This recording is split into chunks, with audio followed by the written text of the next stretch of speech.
বর্তমান সরকার কমিউনিটি ক্লিনিকের সুযোগ সুবিধাগুলো জনগণের দোরগোড়ায় পৌঁছে দিয়েছে বলেছেন রাষ্ট্রপতি মোহাম্মদ শাহাবুদ্দিন। সকালে ওসমানী স্মৃতি মিলনায়তনে কমিউনিটি ক্লিনিকের ২৪তম প্রতিষ্ঠা বার্ষিকীতে তিনি বলেন, এতে সবাই উপকৃত হচ্ছে। দেশের জনগণের জন্য কল্যাণকর সকল কাজই শেখ হাসিনা ইনিশিয়েটিভের আওতায় পড়ে বলেও এ সময় জানান রাষ্ট্রপতি। বর্তমান সরকার ২০০৯ সালে ক্ষমতায় আসার পর কমিউনিটি ক্লিনিকের স্বাস্থ্যসেবায় নজর দেয়। এখন সাধারণ মানুষ সকল প্রকার স্বাস্থ্যসেবা নির্বিঘ্নভাবে পাচ্ছে।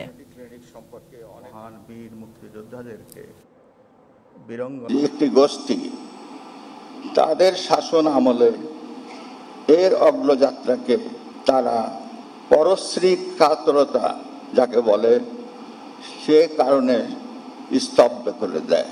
যারা জনগণকে ভালোবাসে, যারা দেশকে ভালোবাসে, তারা কখনোই এই রকম একটা মূল্যবান ইনিশিয়েটিভকে মানুষের ঘরে ঘরে স্বাস্থ্যসেবাকে পৌঁছে দেওয়ার লক্ষ্যে যা কাজ করছে তাকে কোনোদিন বন্ধ করতে পারে না।